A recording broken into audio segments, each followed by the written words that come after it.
carrying out this session as usual. I congratulate Smith and thank you, and all other kids too.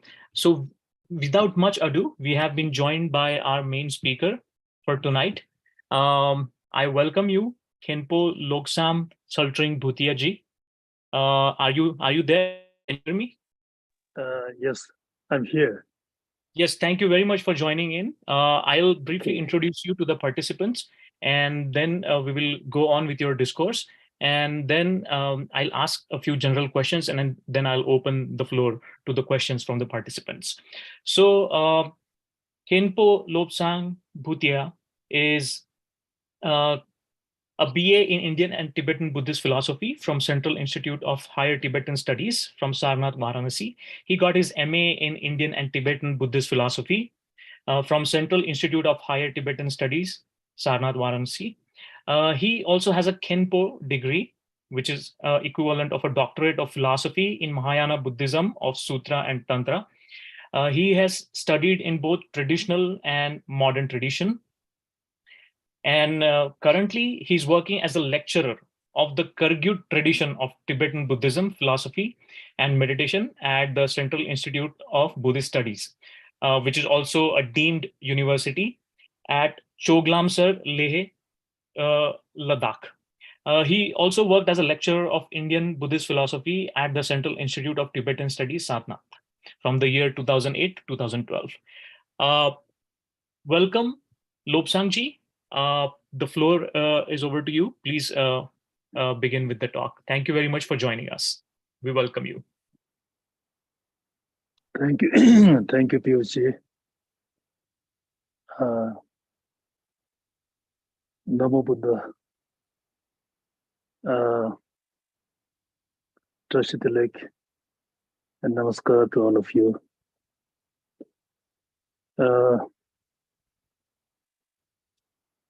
Today I'm feeling so good, and especially I'm feeling elated to be the part of this weekly Dhamma discourse. Recently, the coordinator of this weekly Dhamma discourse, POC, has approached me and asked me to give my some thoughts on Buddhism on this very precious day, weekly Dhamma discourse day. So I made a mind that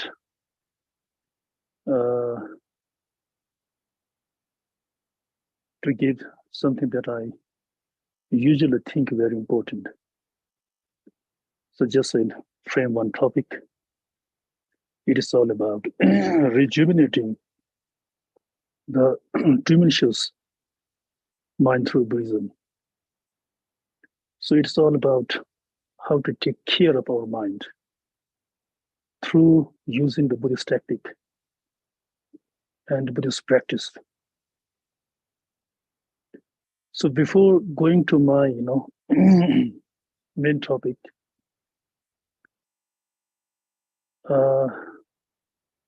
I'd like to give all of you a short introduction about the Tibetan Buddhism. As you know that Tibetan Buddhism is the one aspect of Buddhism. And also you know that the origin of Buddhism, there is no doubt, it comes from India.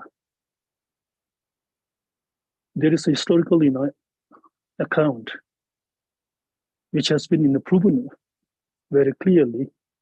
There's no any disputation that the historical aspect of Buddha, Shakyamuni Gautam Buddha, was born in India,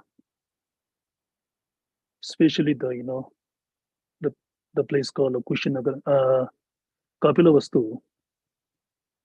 And then he was a prince. And then after that, He spent his luxurious way of life, spending 29 years of life, in a palace, experiencing a princely way of life. Then after that, he left the palace. And when he left the palace, he left the palace because the reason is that, he needs to seek the truth of life. The truth of life means that the truth that is beyond our, this societal structure, behind the societal structure, what is there. So he want to, seek out this. Therefore, he left the palace. And in order to seek that truth, he went through various type of, hardship. It is a, spiritual hardship, 6-year penance. And after that, after adopting this sort of penance, he didn't get anything. He was totally failed. And then after that, he again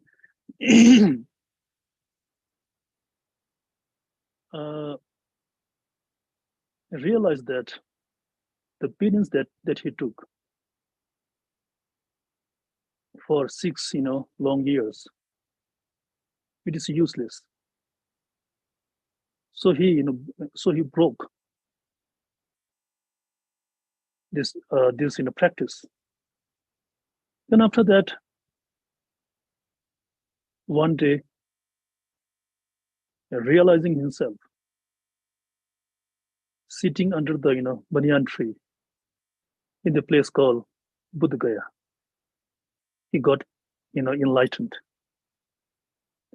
Enlightened means to know oneself fully. To know oneself fully means there is no self. The selfless nature of mind. So that understanding of selfless nature of mind is what we call the Buddha. So he became a Buddha. He was known by the name of Buddha. Then after that, in order to share his wisdom, Buddha or wisdom, he went to Saranath, Varanasi, and he gave his first sermon or teaching, shared his experience to his 5 disciples in the framework of 4 noble truths. And then after that, again, some years later, he again went back to Bodh Gaya. And in Bodh Gaya, there's one place called Girdakut Parvat, Vulture Peak. In that Vulture Peak, again, and this is according to Mahayana tradition of Buddhism, he again turned the second wheel of Dharma, there on emptiness. And then after that, the third turning of wheel of Dharma, he turned again in the place called Vaishali and elsewhere. So then after that, these are the 3 turning of wheel of Dharma. The first took place at Sarnath, Varanasi, and the second took place at Girdagut Parvat, which is near to Nalinda in Bihar, in India. And the third one took place to Vaishali and elsewhere. So this turning, the 3 turning of wheel of Dharma, according to Mahayana tradition of Buddhism. So he tried to say that because through this turning of wheel of dharma, what he wants to, what he wants to say, what he wants to, teach people. He wants to teach people that there's one shloka in Dhammapada. Sabba papa sakaranam, kushalasa upasampada, sajid pariyodpanam, etang buddham sasanam. It is also translated into Tibetan also. In Tibetan, it said that Dikpa Chinya Mishashi, Jawa Punsum Sopasho, Rangi Simne Yonsu Dil, Dini Sange Tembayin. So in this stanza, the third one is very important. Sachid Parayodpanam, subdue your mind. So Buddha tried to say that through this in turning a wheel of dharma, the primary focus is aims to let people know the mind is important, because the mind is the creator of all the things. Whatever we try to do in our life, through our own experience, one can understand it, that without the interference of mind, one cannot do anything. So Buddha tried to say that subdue, sachiti parayodpanam, subdue. So subduing the mind, there are lots of mechanisms. Subdue the mind. How to subdue the mind? For example, like according to Abhidharma, there is a different technique of subduing the mind. According to Mahayana tradition of Buddhism, there is also different ways of subduing the mind. And according to Vajrayana system of Buddhism, there is also different methods to subdue the mind. And also the Mahamudra and the Mahasandhi Zopachimbo. There are some different sort of method for subduing the mind. So methods are different, but the aims are same, to subdue the mind, because mind creates this whole the world. So mind are the forerunner. So if the mind is subdued, so if the mind is totally calm, if the mind is totally composed, then we'll experience a genuine happiness in our life. So this is a stress. This is the main focus that Buddha wants to tell people, that mind is very important. Understanding the nature of mind, this is the ultimate purpose of Buddhism. So Buddha tried to, in order to understand this, he turned the wheel of Dharma in different way. Because why he turned three types of, turning a wheel of Dharma? Because the reason is that people have different sort of mental disposition. Their interest is different, their mental capacity is different, their mental disposition is different. Therefore, according to different sort of thinking, in order to satisfy their thinking, Buddha turned different sort of dharma. But the purpose is one, to subdue the mind, because mind is the creator. That's the reason Buddha always tried to say that you are your own light. Who else will be your light? So mind is the creator. So in Buddhism, the main focus is given to the how to control, how to tame, how to subdue, and how to refine the mind. So this, for refining the mind, there are lots of technique. There's lots of formula. There are lots of mechanism. So that's the reason there are lots of Buddhism in the world. Tibetan Buddhism, Chinese Buddhism, Korean Buddhism, Indian Buddhism, American Buddhism. Lots of branches of Buddhism is flourish there, because the main purpose is only to subdue the mind. Similarly, when this Buddhism flourished all over the world, especially to Tibet. In Tibet, when first Buddhism came to Tibet, During that time, before in Tibet, the first Tibet was Tibet.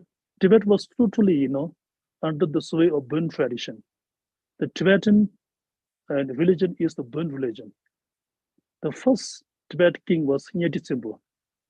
During his time, Tibet was not uh, the region of Buddhist region. That time, Tibet is totally controlled by the Bön tradition. Bön tradition. Bön is the Tibet's indigenous religion. Then after that, after the 25th king, King Hatodring Yinsen, during his time,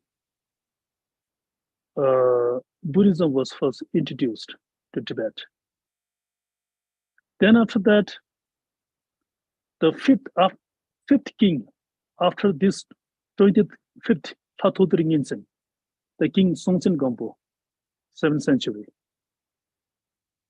During that time, the king Songtsen Gampo sent his minister named Thumisam Butta to India, and he learned Indian Sanskrit grammar.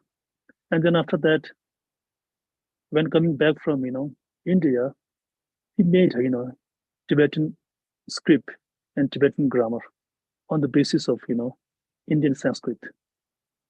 So first, during that time, Tibetan grammar and Tibetan script was introduced. Simultaneously, that minister translated many Indian Buddhist texts into Tibetan. So he gifted that translated version of Tibetan books from Sanskrit to King Songtsen Gampo. So during the Songtsen Gampo's time, the king not only introduced, somehow the Buddhism will flourish. And then after that, during the reign of King Tisong Delsin, he was the fifth king from Songtsen Gampo. During his time, again he continued the work of Songtsen Gampo, and also he invited Indian Pandit, an Indian master, an Indian Acharya called Shanti Rakita to Tibet. And Shanti Rakita came to Tibet, and while he was in Tibet, during that time, he ordinated first Tibetan monk, the 7th Tibetan monk by him. Yeah, from this, the first monk was introduced during the reign of King Tisong Delsin.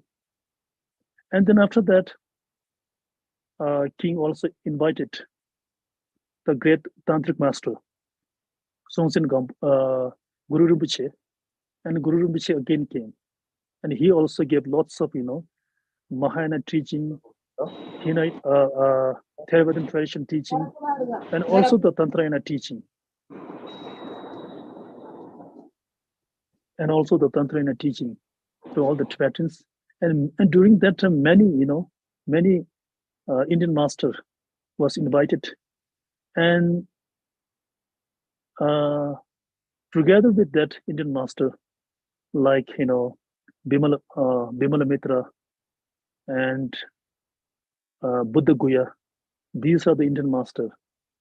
And together with them, the Tibetan translator translated the many texts, into Tibetan language. And because of this reason, and when the Guru Rinpoche, the Guru Padmasambhava, was invited, and he gave the lots of Mahayana teaching, Theravada tradition teaching, and also the Tantrayana teaching to the Tibetan audiences. So these all teachings and teaching that he gave to the disciple, that tradition becomes later known by the name of Nyingma tradition of Tibetan Buddhism. So Nyingma tradition of Tibetan Buddhism is still very vibrant, even nowadays in India also, all over the world. Nyingma tradition of Tibetan Buddhism. So this is the this is the history how Nyingma tradition came from India and flourished in Tibet. And then because in Nyingma tradition, the main practice they do practice is on Mahasandhi. In Tibetan, it's called Zopa Chembo, the great sambuni, the great consummations. So Zopa Chembo on Mahasandhi, Dzogchen. Dzogchen is a text that this follower, this tradition received directly from the Guru Rinpoche. So in this tradition, Dzogchen practice is primarily practiced in their daily life. So this is something about the Nyingma tradition. Then after that, chronologically, Kagyu tradition of Tibetan Buddhism came into existence in Tibet. Also, because Kagyu tradition of Tibetan Buddhism came into Tibet, it is also from India. In India, the great master called Tilupa taught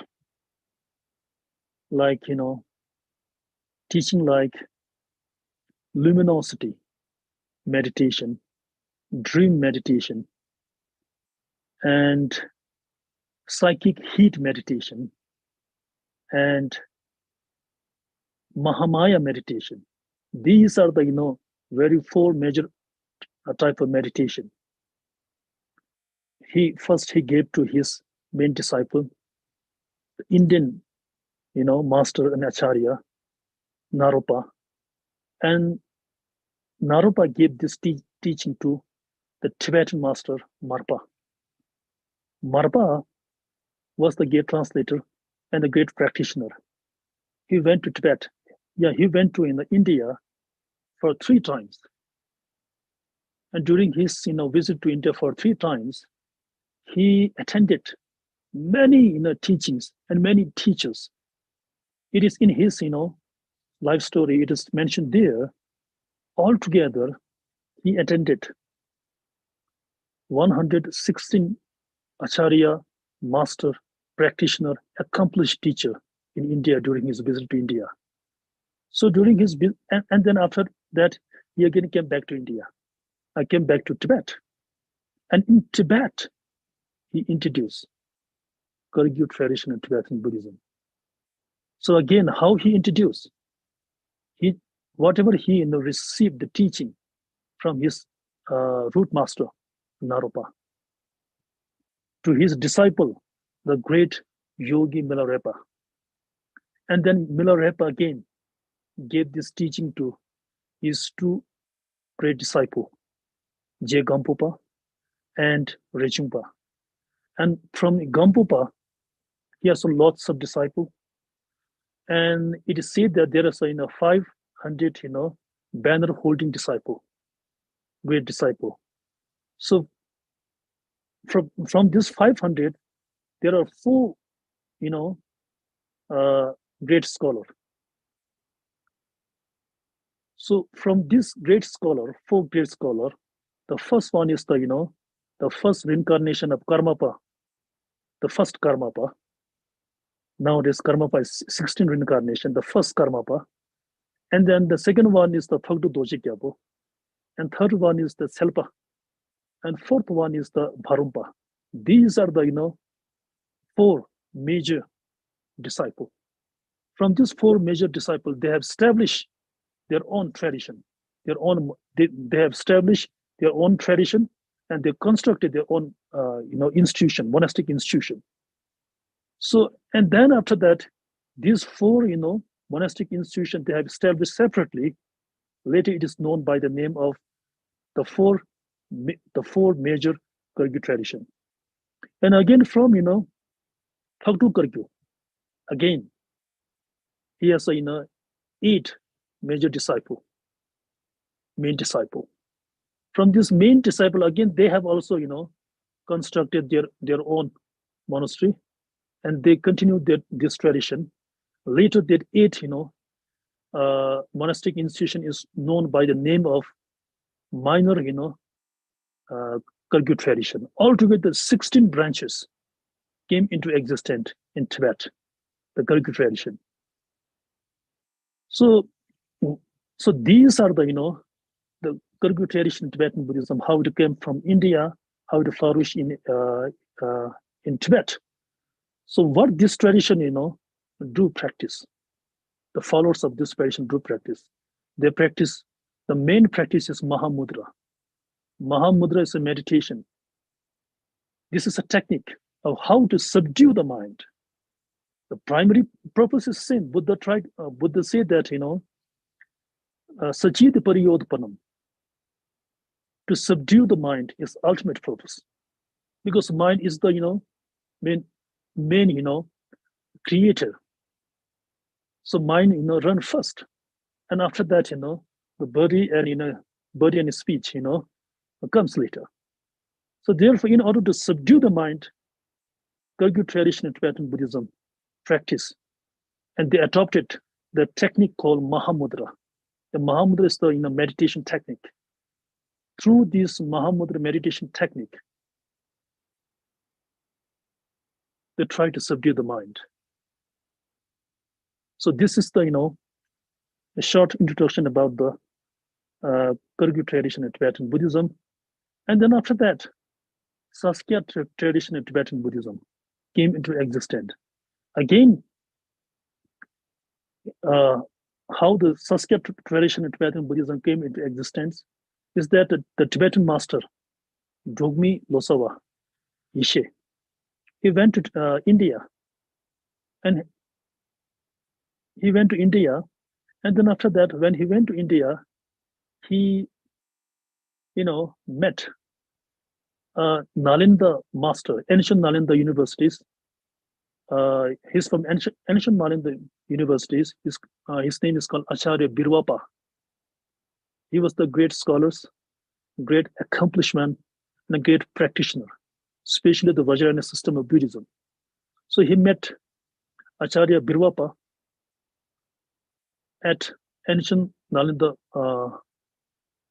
University, and then from him, he received a teaching called Lamde. Lamde is, the main text of Sakya tradition. Lam is a path, and day is a fruit. The path and fruit of Tantric Buddhism. So he received this text from Acharya Birwapa, Indian Acharya Birwapa. And then after receiving it, he again went back to Tibet. And in Tibet, he practiced himself, and he got realized, and then he passed it to the others, his followers, his disciple.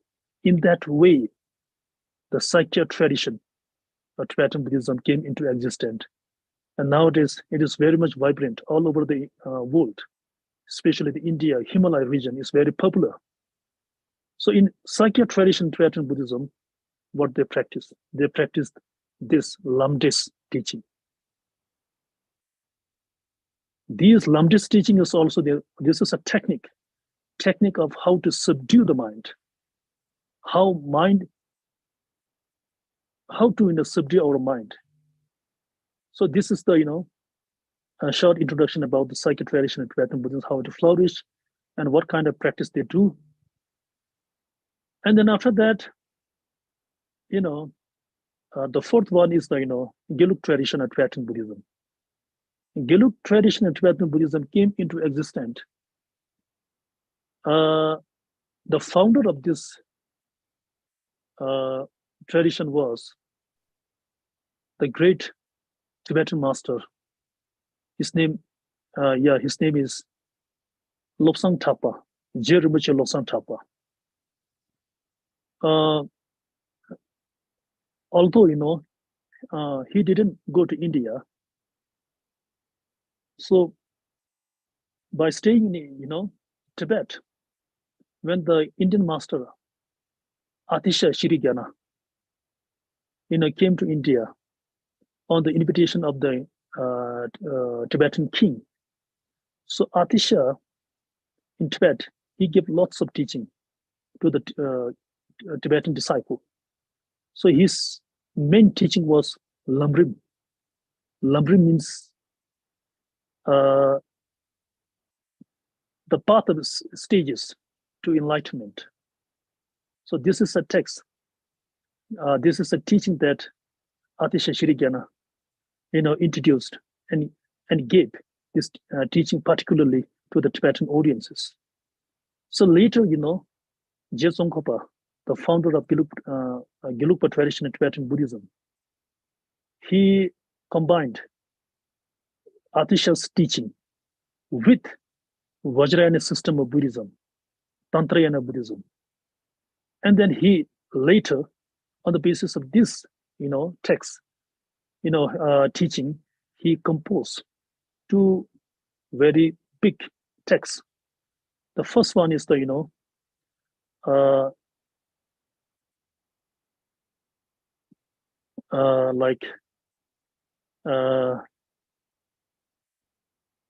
the path of enlightenment, and the second one is the stages of path of enlightenment. In the first one, it is totally based on the Atisha's text, and the second one is about the path of tantric meditation. So in Tibetan it is called a Lamrim Chenpo, first one, and the second one is Ngagrim Chenpo. These two texts is very popular among the Gelug tradition and Tibetan followers of Gelug tradition and Tibetan Buddhism. So the followers of this tradition, particularly, they practice according to these two texts. So this is the very short introduction about the Tibetan Buddhism, how it flourished, what is the main practice,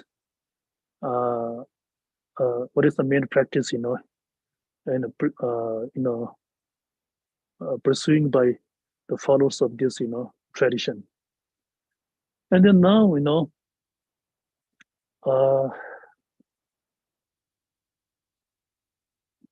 now I'll go to the main topic. Today's main topic is on rejuvenating tumultuous mind through Buddhism. So in order to understand it, this topic in a very systematic way, first I will throw some light on what actually the Buddhism is all about, and then after that I will just say something about what actually the mind is according to Buddhism. What is the concept of mind? And then third one, how the mind gets defiled, tumultuous.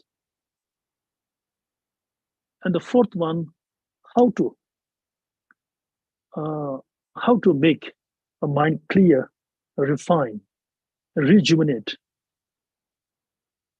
So these are the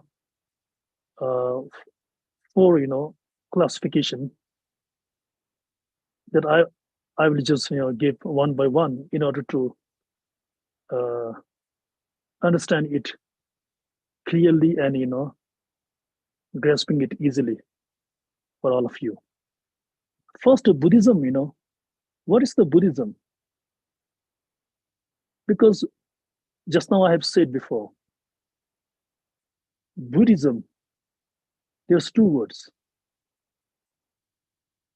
Buddhism. Buddhism is made of two words, Buddhaism. These two words, speaks a lot. Ism refers to system, a way, and the Buddha refers to the reason. So together, Buddhism, when we say the Buddhism, ism refers to the Buddha's way. And the Buddha is the, it's the reason. It's our attainment, object of attainment. So what is that? Because as you know that in the Dhammapada, this one stanza, just before I have, recited, Sabba Papasa Akaranam, Kushalasa Upasampada, Sachit Pariyotapanam, Etam Buddham Sasanam. Do not engage in negative action. Engage in positive action. How can it be possible? The Buddha said that subdue your mind. Subdue your mind. So this three, first line, second line, third line is very important. Subdue the mind. When we say the subdue the mind, how to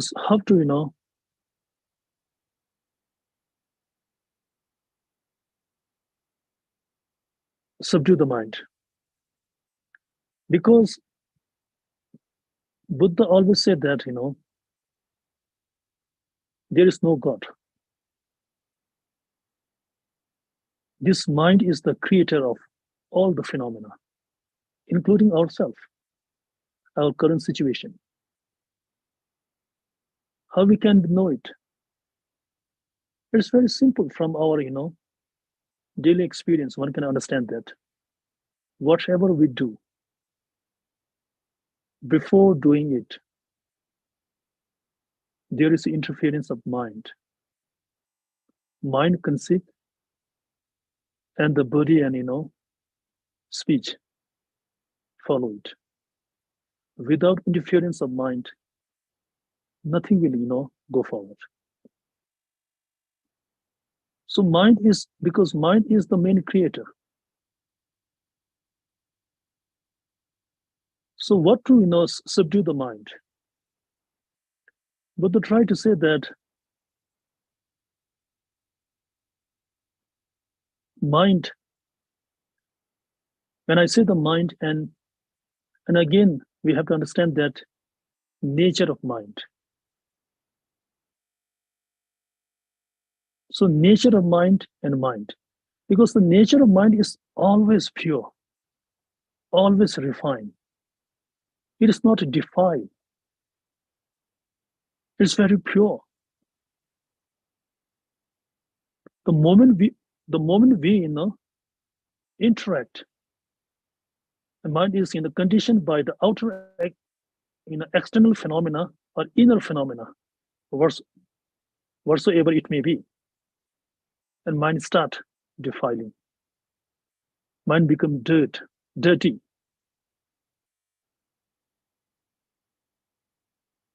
So that defilement mind, contaminated mind,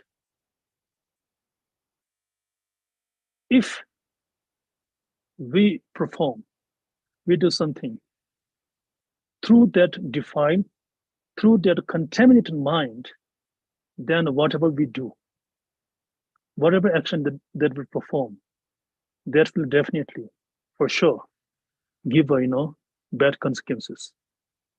So Buddha tried to say this. So therefore, subdue means clean your mind. It doesn't mean that tame or control, because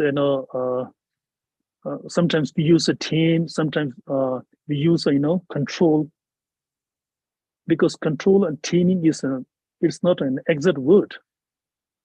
Buddha tried to say that make clear your mind, because the nature of mind is very clear. So in order to make mind clear,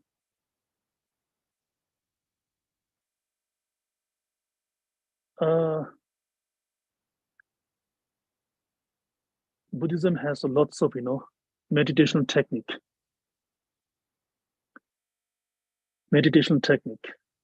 But all meditation technique that includes in two big categories: shamatha meditation, samatha meditation. In Pali, it's called a samatha meditation. In Sanskrit tradition, it's called a shamatha meditation. And vipassana meditation, in Sanskrit, it's called a vipassana meditation. Samatha meditation is one kind of technical meditation for subduing the mind, for making a mind purify, for purifying the mind, for making a mind purify, for subduing the mind. Shamatha meditation is that one kind of technique. Through adopting shamatha meditation, our mind becomes very calm, very calm. It will abide calmly. Right now, our mind is not that much very calm. It is very defiled. It is defiled. It gets defiled through different sort of, because mind is going here and there everywhere, because it's very active. It's very fickle. When this mind contact with the external phenomena and also the inner phenomena, it get defiled. So when the mind get defiled, when the mind get distracted, the moment it get distracted, mind become very shaky. So through this, shamatha meditation, mind become very calm. When the mind become very calm and composed, that calm and composed mind can see the reality. Otherwise, disturbed mind cannot see the thing properly.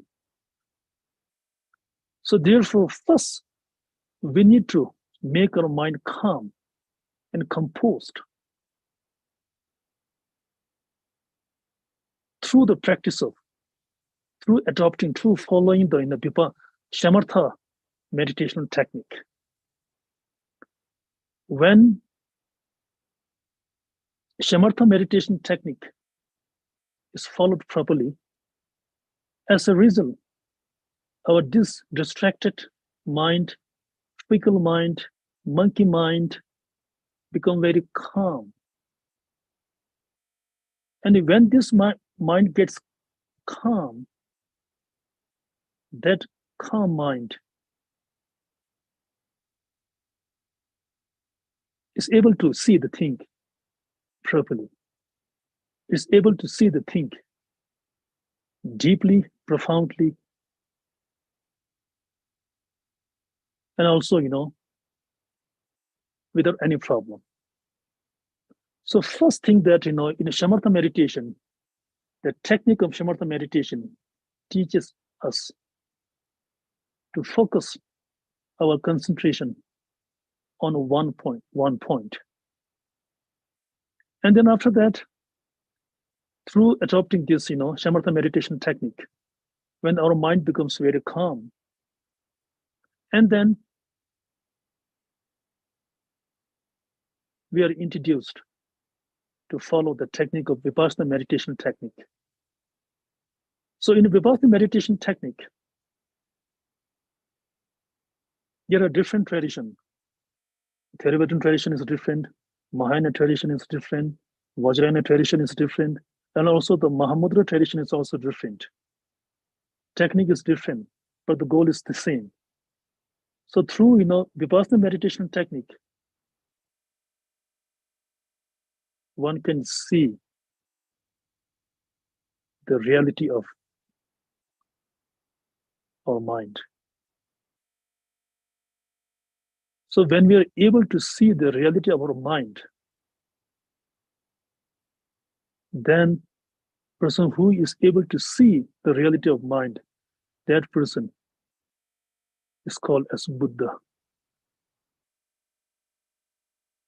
So therefore, what I'm saying that Buddhism ism is the technique, it's the way. There are lots of technique. The main technique is two: shamatha meditation and vipassana meditation. Through adopting shamatha meditation and vipassana meditation, the result is that person become a Buddha.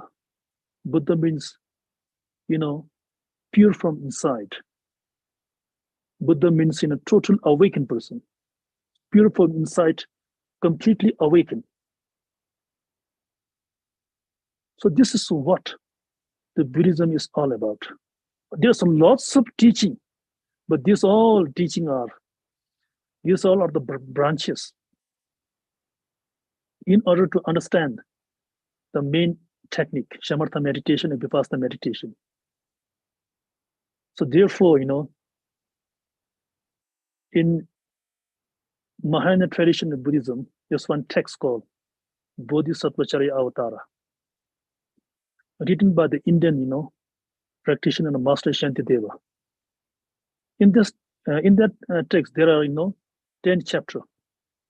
The 9th chapter is all about wisdom.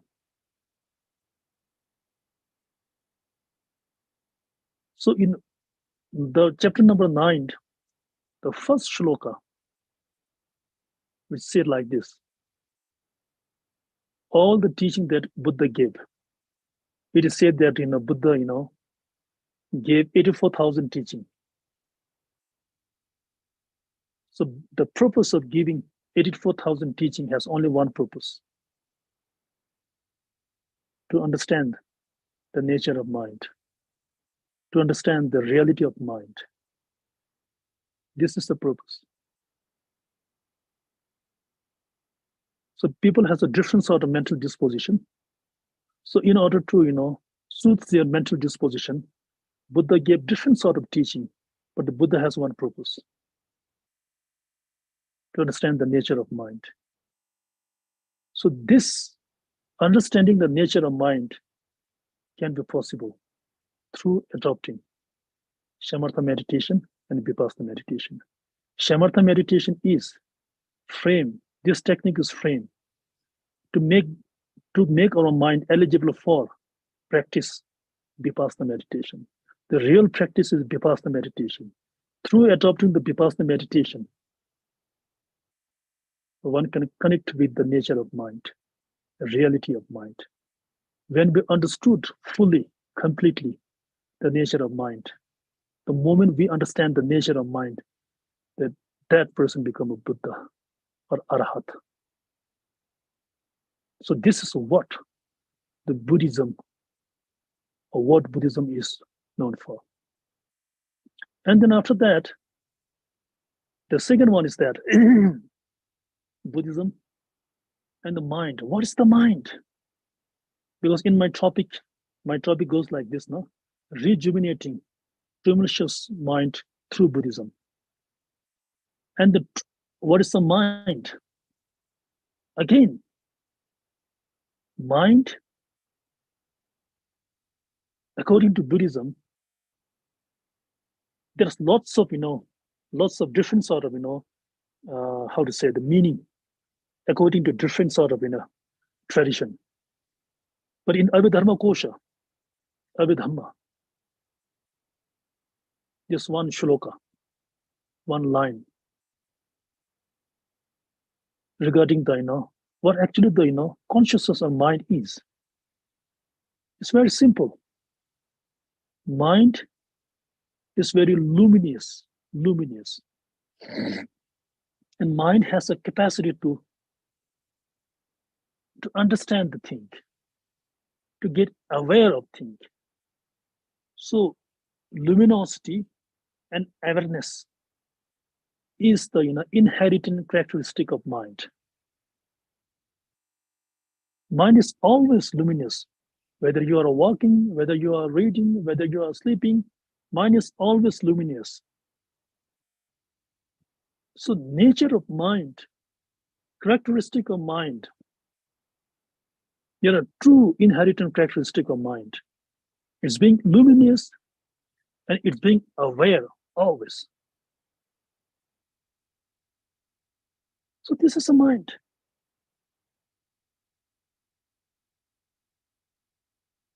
This is a mind according to Buddhism. If you read the Abhidharma, if you read the Mahayana texts, if you read the Tantrayana texts, and also the Mahamudra and Mahasanti texts, these two characteristics, mind being luminous. Luminous means always clear. And mind being, always aware. Mind has a capacity to aware the thing, understand the thing. When phenomena like a mind understand the thing, then that phenomena is called a mind, because matter doesn't have this capacity. Mind and matter is totally paradox. It is not going hand in hand. It is going opposite. If one phenomenon is categorized into matter, it cannot be a mind, because mind has a capacity to aware the thing, to get aware the thing, to understand the thing. So this two inherent characteristics, these two qualities is the inherent characteristic of mind. So mind should be understood through this characteristic. And then after that, tumultuous. How this mind gets tumultuous?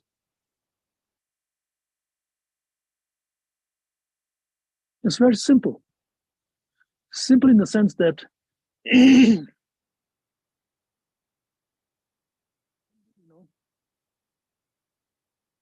contact with the outer phenomena, and when we are totally, when we go into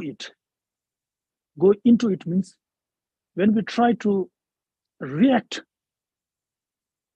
to that thing, when something appears in our in front of us, and we just perceive it through our eye, and then after when we try to react to it, then we become very limited. We are limiting it. We start limiting it, and we get limited. When we get limited, at that moment, this mind becomes very much, how to say, occupied. When this mind gets occupied, at the same time, this mind, at that moment, this mind gets totally conditioned. So that, state of mind is what we call tumultuous mind. There are lots of external factors that makes our mind defile. Defile means, covered mind. Actual mind is very much, luminous. It is very much, aware by nature. When it gets defiled, when the external, things,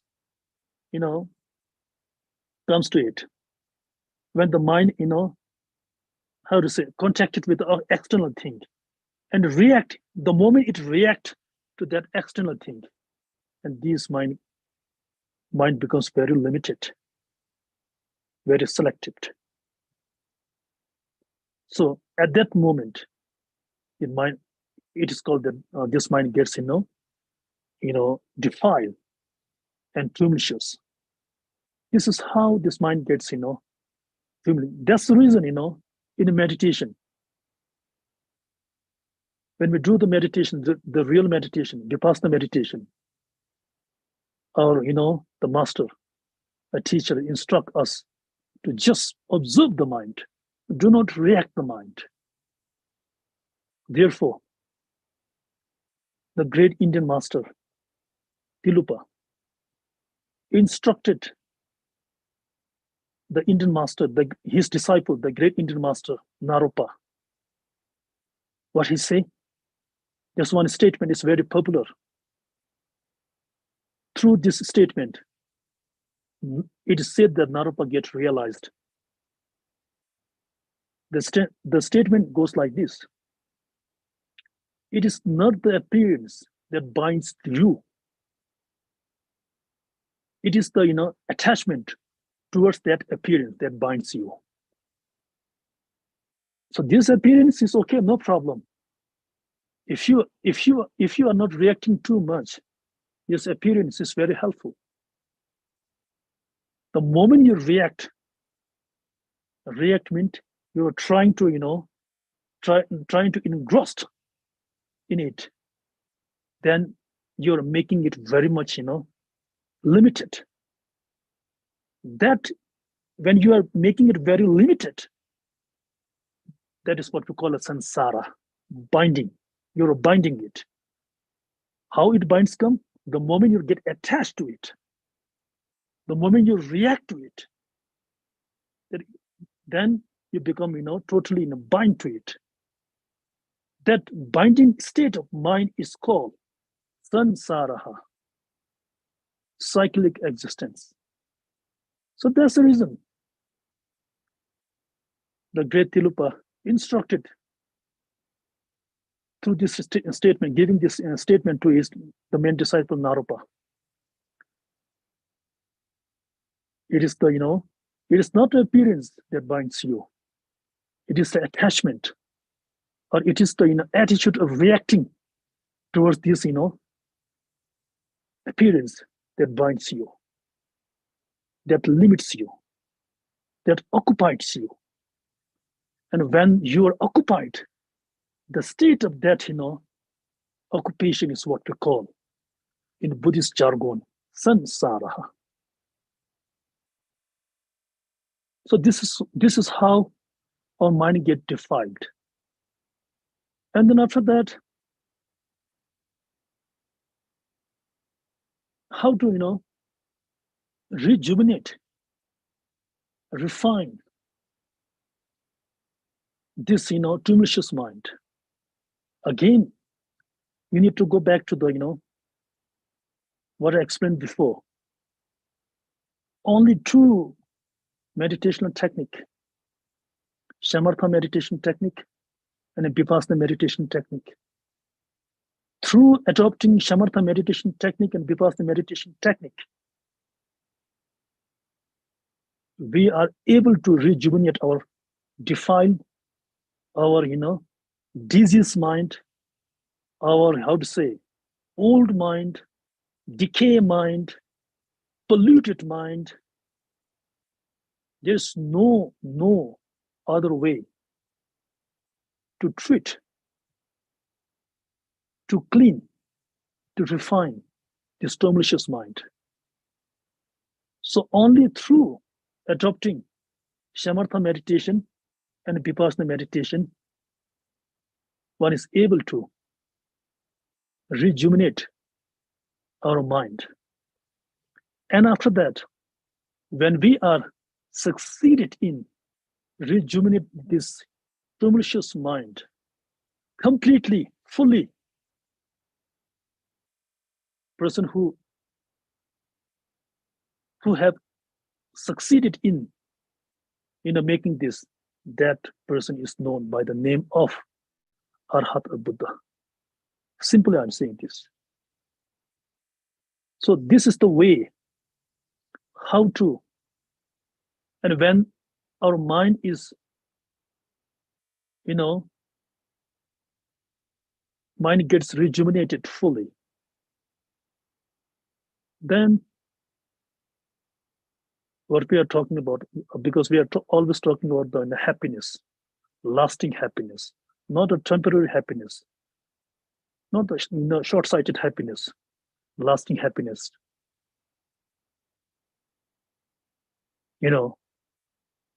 Will experience the lasting happiness. So through this way, we need to understand it. The first, what is the Buddhism? What is the main purpose of Buddhism? And then after that, what actually the mind is? What is the nature of mind is? And then after that, how this mind gets dirty, get tumultuous, get turbulent. And then what is the mechanism? What is the way to make this mind clean? refined, unpolluted.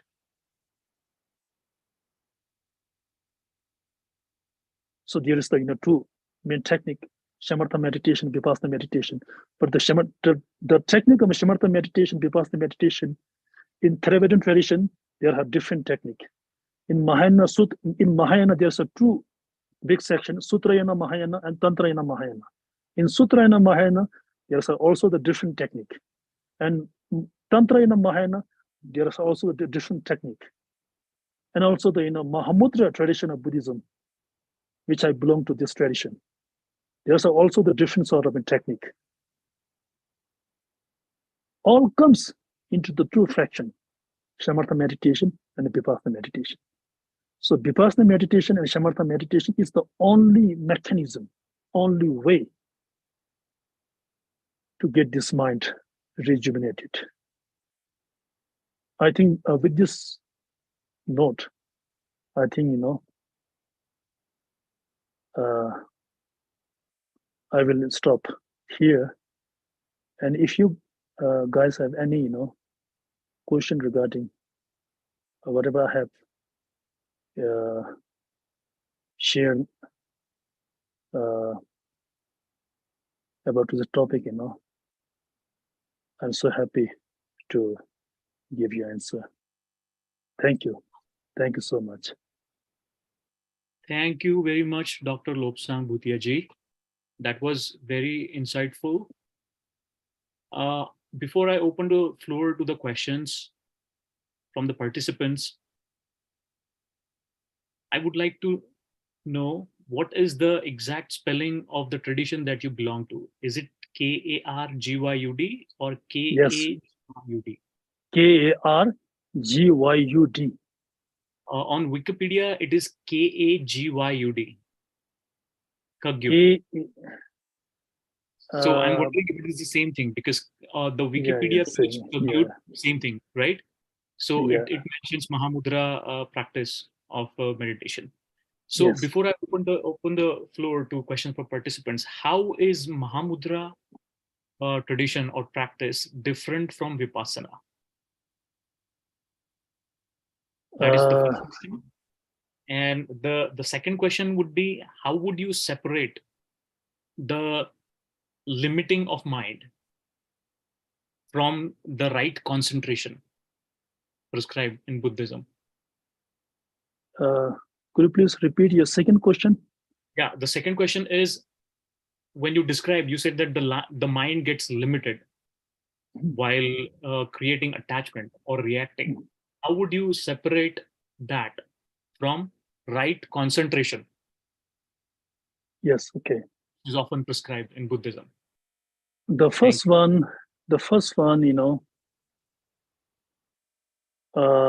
actually, first, the Vipassana meditation, the purpose of Vipassana meditation is to see the reality of your mind. Vipasya, especially insightfulness. The meaning of Vipassana is that.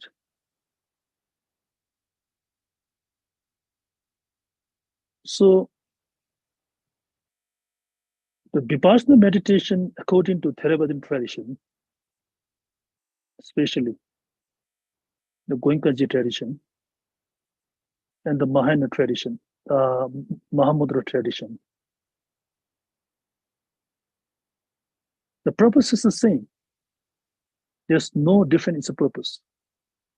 Purpose is to understand the mind, understand the nature of mind, get connected with the inner world of mind. Purpose is the same, but the technicality is different. In Mahamudra tradition and Tibetan Buddhism, when this Vipassana meditation is taught,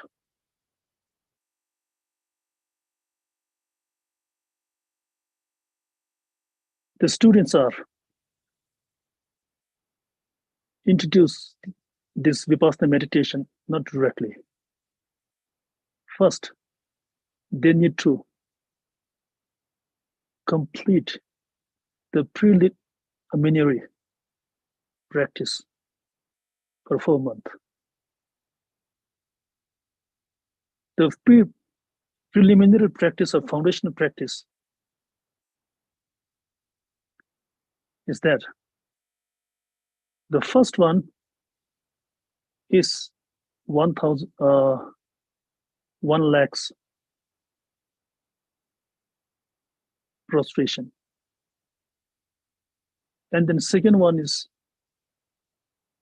1 lakh Vajrasattva recitations. And the third one is the 1 lakh mandala offering. And the fourth one is the Guru Yoga practice.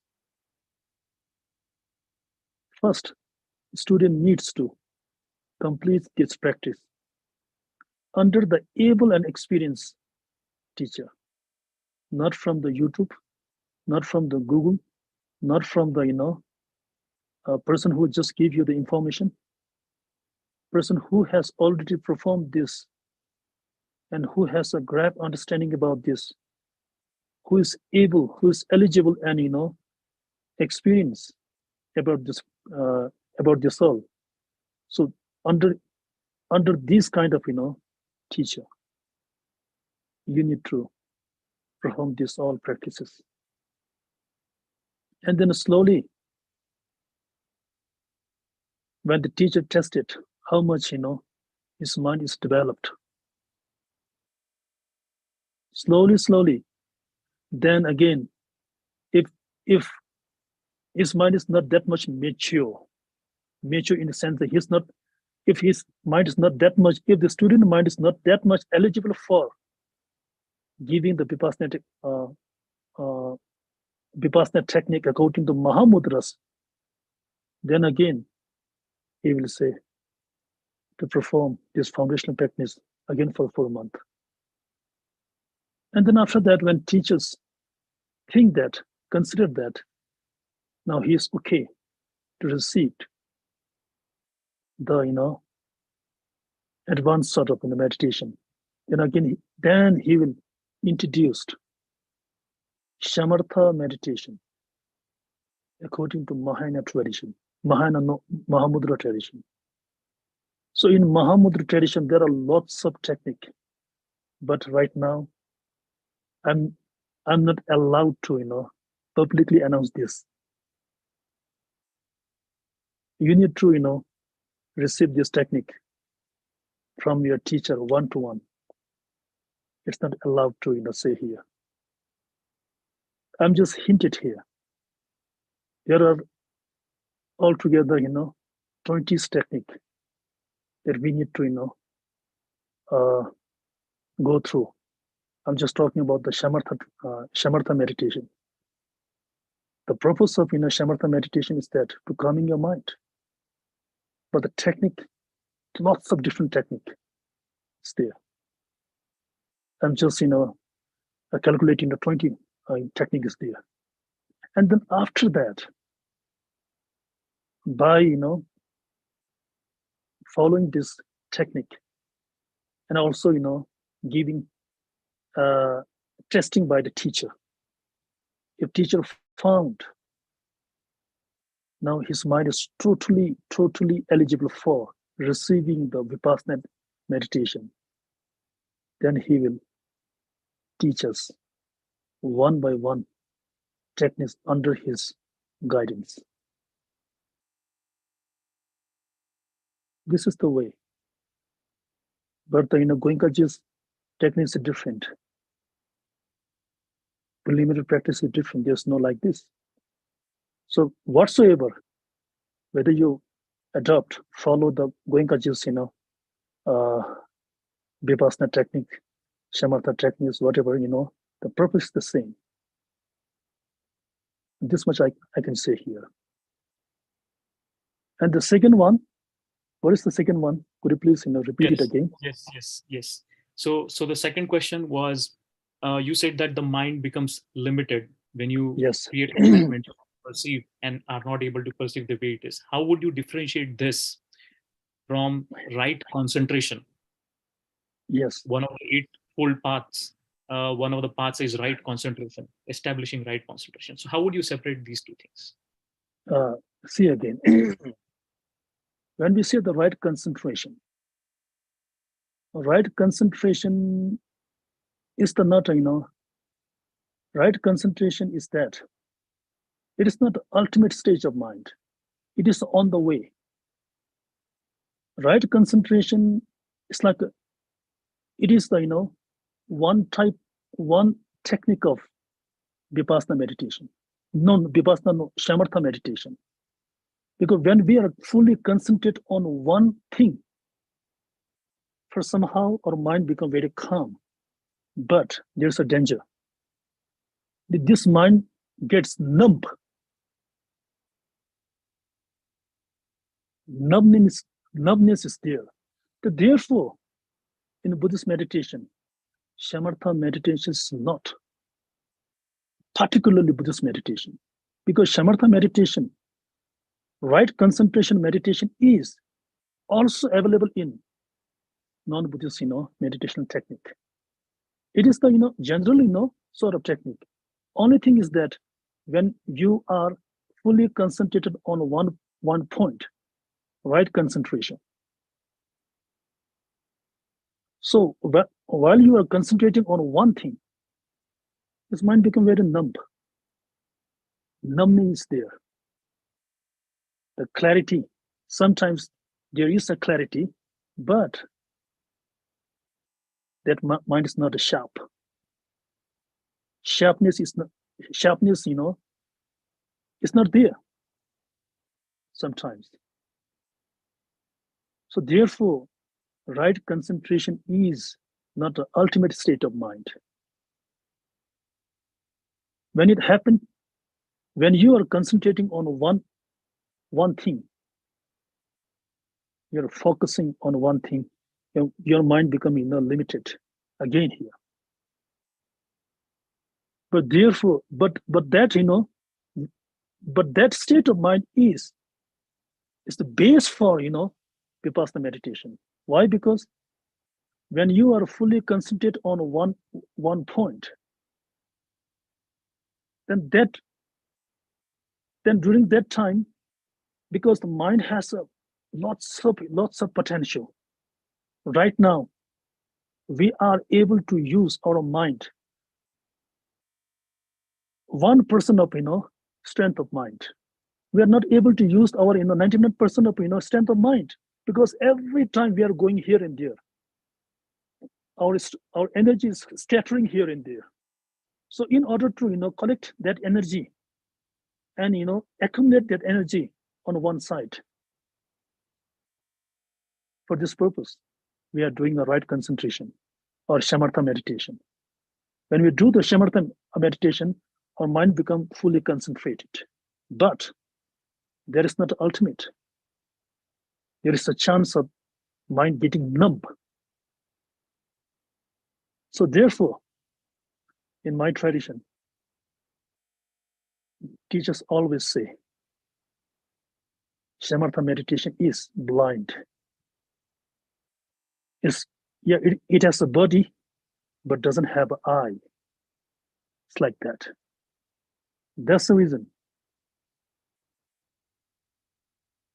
shamatha meditation is not a ultimate meditation. It is just it is one kind of mind. If you compare with the distracted mind, it is okay. But there is a lots of danger in shamatha meditation. But shamatha meditation is very helpful for adopting the vipassana meditation. So therefore, in Buddhism, the main Buddhist meditation is a vipassana meditation, not a shamatha meditation. This much I want to say. Okay, thank you. Right, great. Thank you for the wonderful answer. So, from what I understood, shamatha meditation is not the ultimate state of mind. It is a way, and it is helpful. It is an intermediate stage in going towards vipassana meditation, and it's like a double-edged sword. The concentration is good, but it could also result into numbness. So before I open the floor to the questions quickly, some people are curious. You said that Mahamudra has to be received one-to-one with the teacher. Where can the part, and since this is being broadcasted live on YouTube as well, where can the people go to seek this one-to-one teaching? What is the starting? So if you could provide a link to that. So if you want to, if you're a serious practitioner, if she really wants to do this practice, then there's lots of teacher. If you go to the Tibetan monastery, especially Kagyu tradition in Tibetan monastery, and the teacher who always stay in a retreat, from them you can get this teaching. But this is in Dharamsala. Is there anything in US? No, people in US. US, I don't know. I don't have any idea about the US. Okay, no worries. Thank you. So I will open the floor to the question from the participants. Please raise your hand if you have questions for Dr. Lobsang Bhutia.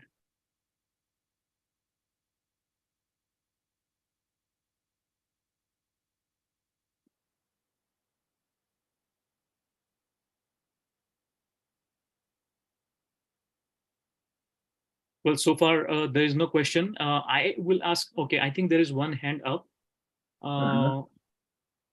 Tanaji Sakpalji wants to ask a question. Tanaji, please go ahead. Yes, sir. So thanks for giving the wonderful lecture about and the history of the Tibetan Buddhism and enlightening about the details of it. I have a simple question. In the beginning, you said that in the 5th century or 7th century, someone went to India and got the understanding of Buddhism through Sanskrit, and then he came back and to Tibet. So I just want a simple question that I think the literature of Buddhism was in Sanskrit or in Pali, because as for my knowledge, the whole thing of Buddhism initially was published in Pali, and then it was translated to the whole world of understanding. So I just want to know what are the origin of that Buddhism. It was a Sanskrit or Pali? So, Tibetan, in the 6th century, 7th century, the Tibetan king called Songtsen Gampo, during his time, he sent his very intelligent minister called Thumisambutta to India.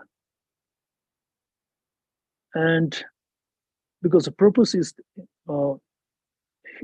he sent his minister to India with the purpose that to compose a Tibetan grammar and Tibetan script, mostly on the basis of Gupta script, Sanskrit, but Gupta script.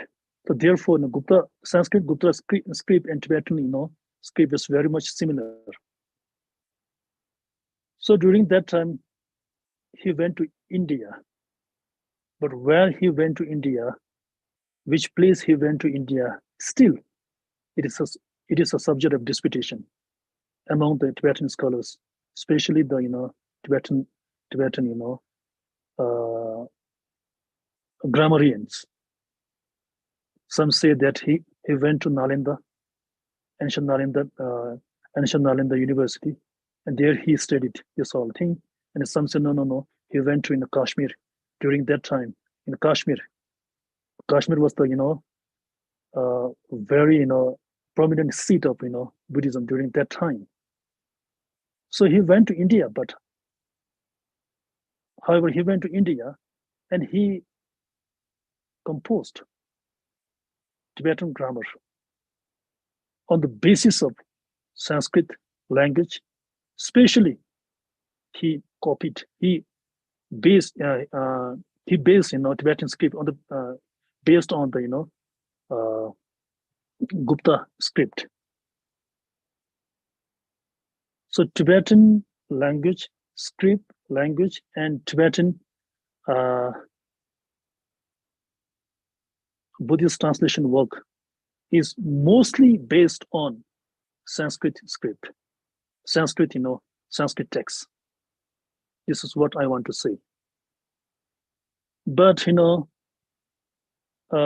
regard to the your second question, that Sanskrit and the Pali, which comes first, it is again non-settled dispute among the academician. So in this regard, it is better to stop here, and later if I get another I will just detail it in later. Okay. So, but you need to understand that most of the Tibetan texts translated from Sanskrit Buddhist texts, especially hybrid Sanskrit Buddhist texts, not from the Pali. But later, some portion of translation, was translated from the Pali text also. It is available in the Tibetan, Kangyur and Tengyur. Kangyur and Tengyur is the collection. Kangyur is the collection works. It is actually the Buddha's word translated in the Tibetan, and later it was collection by the Tibetan master and known by the name of Kangyur. It has 108 volumes. And Tengyur is the also the translation works translated the Buddhist Indian Buddhist masters' works mostly from Sanskrit into Tibetan, and it has 240 volumes. It is available everywhere if you go to the every Tibetan monastic institution, you'll get it from there. So most of the Tibetan translated works based on the Sanskrit text, Sanskrit Buddhist text, especially hybrid Sanskrit Buddhist texts. And there are some very few from the Pali also. Okay, thank you. Thank you, Bhante. Great. Thank you very much. So since Pali was the spoken language in those times, Buddha's mainly discourse was in Pali. And as Amartya Sen writes in his book, Argumentative Indian, Buddhist people were the first people to invent the printing technology. So Buddhists were able to invent the printing technology. And when the discourses started getting printed, it is about the same time before or around the time of Kanishka that two traditions separated, Mahayana and Hinayana. And it was after that Sanskrit started getting widely adopted into writing and composing Buddhist scriptures too. Yes, this is one side, but it's not applicable to all. If right. This is one opinion. Yes, it's okay. Right.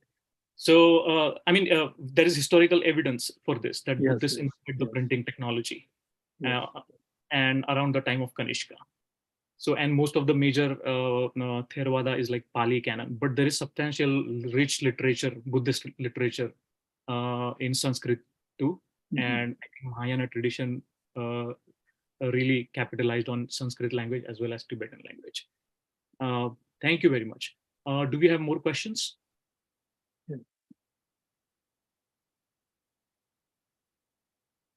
Well, I don't think we have any more questions. So, Dr. Lobsang ji, I would like to thank you and express my gratitude on the basis on behalf of Ambedkar Association of North America. We invite Buddhist scholars here and we connect with them and hear their thoughts. So thank you very much for sharing your thoughts on this wonderful topic, and thank you for obliging to attend it. And we will stay in touch. Okay. And if there is anything that people need, any kind of resources from you, then we will get in touch. Definitely. Yes. I'm So always available. thank you very much. Thank you very much. And with this, I declare that we conclude today's program.